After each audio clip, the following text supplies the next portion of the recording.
secos e pântanos. E é um outro bioma aí que normalmente que eu falei no início, né? Que era uma coisa a mais que a gente ia falar. Normalmente poderia até caber um papo de mestre inteiro só falar sobre pântanos, só falar sobre charco. Mas o vermelho já deu também uma introdução do porquê que eles existem nas planícies. As planícies são, como o nome diz, planas, e dessa forma os rios eles também são bastante rasos. Eles também são, entre aspas, planos. Quando chove, ou quando tem alguma cheia, essa água ela não tem vazão para encher um rio. Então ele transborda. Quando ele transborda, ele encharca tudo que tem ao redor. E como a região é plana, ela não escorre para canto nenhum. Ela fica ali empoçada. Então fica aquela terra úmida.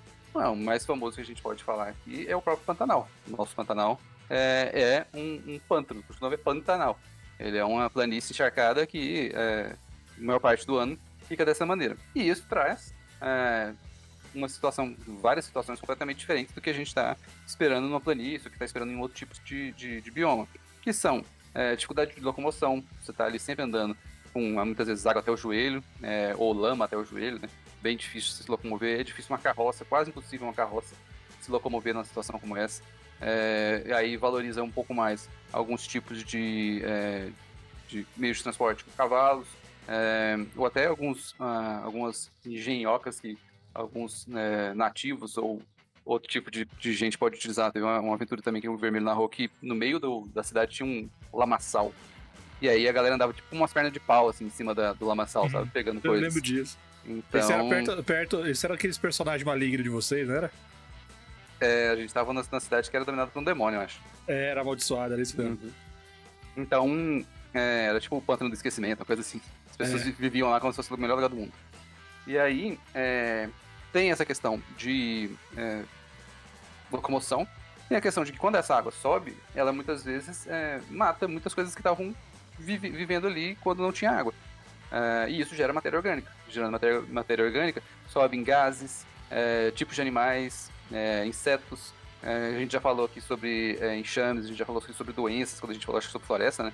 Então, em charcos e pântanos não é muito diferente. Você tem ali emanação de gases por causa da matéria em decomposição, que dá origem ali aos fogos fatos, né? Que a gente conhece do folclore. Que pode ser também. Que pode ser também um plot, pode ser um subplot para você explorar à noite, a galera vendo um fogo subindo de cima do horizonte, de cima da água, já é uma opção. Como eu falei, doenças pode ser um empecilho também para o seu grupo avançar. Se algum dia, todo mundo uma hora ficar doente. É ruim para montar acampamento, porque o chão é tudo encharcado. Como é que você vai dormir? Você tem que dormir pendurado? Não tem muita árvore às vezes. Como é que você vai fazer para poder dormir num lugar seco, confortável? Lembrando que um descanso longo, né? E precisa ser um local com conforto. Você não pode descansar, fazer um descanso longo enrolado num pé de pau. Então, Não pode. então tem uma série de obstáculos que esse tipo de bioma traz, além dos animais tradicionais de lá, tipo crocodilos, sucuris, diversos tipos de aves que se alimentam ali de caranguejos e outros tipos de crustáceos que vivem na lama. Então, assim, é um bioma que, por si só, como eu falei, ele daria provavelmente um papo de mês inteiro. É um prato cheio para muitas coisas. Normalmente ele é associado a locais malignos, né, por causa dessa aparência dele em decomposição, que é oriunda do afogamento das coisas. Então, você pode ou surpreender, falar é um pântano feliz, tendo ali uma bruxa alegre que vive ali no meio e identifica, porque a gente tem essa aparência lúgubre, mas Estamos bem hoje. um pantaneiro, aquilo ali é a vida, né? Aquilo ali é a coisa mais maravilhosa que existe. Então, por que não pode ser também pros seus personagens? Saímos do bucólico para o lúgubre. A bruxa feliz e os headcaps que estão vermelhos de alegria, na verdade. Cara, eu não tinha pensado em pântano, velho. Eu não tinha ligado o nome à pessoa. Tipo, a ideia dos pântanos como essa coisa típica de planícies e colinas. Na minha cabeça faz sentido você ter pântanos em regiões de vale, né? Justamente onde a água escorre. Pra onde a água escorre. Tipo, onde a água termina ali.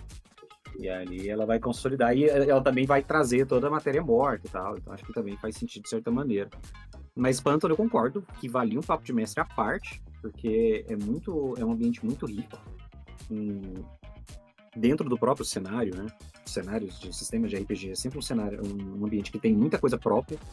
Eu já falei uma vez que quando a gente tava falando de aventuras marinhas, eu falei, tem pouquíssimo monstro pra ser debaixo d'água no D&D.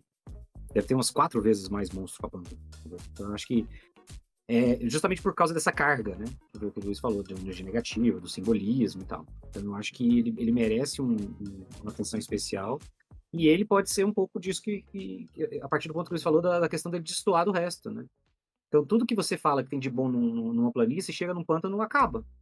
Você não tem mais a facilidade de movimento, você não tem mais a facilidade de visualização, porque é muito comum que ele tenha aquela névoa, é muito comum que ele tenha... A vegetação é muito diferente, ele deixa de ter vegetação rasteira e passa a ter vegetação aérea.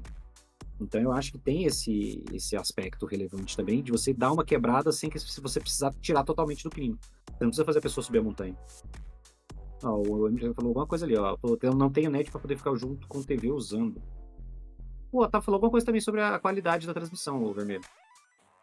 É estranho, porque aqui eu não tô tendo nenhum O tipo de Otávio falou problema, aqui, ó, não. entendi porque a live tá travando, só tem a qualidade máxima de vídeo.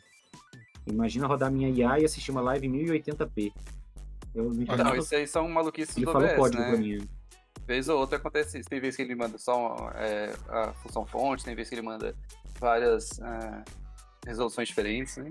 Eu não sei. Aqui pra mim tá mexeu em rodando. nada. Aqui pra mim tá rodando perfeito. Então, mas é que a questão que ele tá falando que só tem 1080p. E aí, às vezes, ele quer ver numa resolução menor pra ele poder fazer outras coisas enquanto tá escutando a gente consegue. falar. Fazer a configuração, Aí tem que fazer um curso, né? Ou... Mas assim, pântano é uma boa, também concordo, cara, um papo de mestre só sobre pântano. Mas eu acho bom a sacada de pântano na planície, porque o pessoal sempre, igual o Marcelo falou, o pessoal sempre coloca o pântano como aquele pedaço dentro da floresta, ou o pedaço lá no vale, pra onde a água fica empoçada e não escoa. Mas Jesus aí, Paulo falou um exemplo muito importante. Pantanal é todo pantanoso.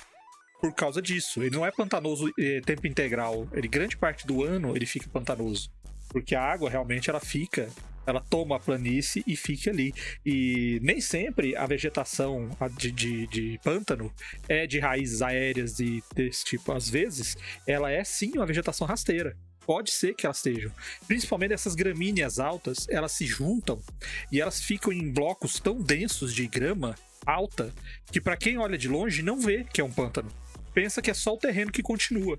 Aí quando o mal avisado vai andar lá e pisa e atola a canela até o joelho dentro da água, aí que ele vai ver que é um pântano. E aquelas vossorocas que o Marcelo falou ali atrás, elas estão escondidas debaixo dessa água aí. Mais as criaturas que podem estar ali, mais toda essa carga orgânica concentrada. A evaporação da água de pântano, assim, ela é menor, porque a própria vegetação protege a água dessa evaporação. Então tem muita evaporação, mas não é o suficiente para secar o lugar. E isso vai fazendo aquele microciclo de água, e pode ser que um pântano desse seja eterno. Tem até no Senhor dos Anéis, né? Quando o Gollum tá guiando o Frodo e o Sam por um pântano que foi formado depois de uma batalha muito grande entre elfos e orcs, né? Elfos, humanos e orcs. Na batalha contra Sauron. E ele traz toda essa carga, né? O pântano dos mortos, porque ali os mortos ficaram e eles vão puxar pra dentro da água aqueles que forem fracos e aqueles que se entregarem. E que é meio que um simbolismo exatamente para isso que o Jesus e o Salada falaram, né? E que é a mesma coisa que faz o pântano em que morre o cavalo do História Sem Fim, que a gente mencionou outro dia.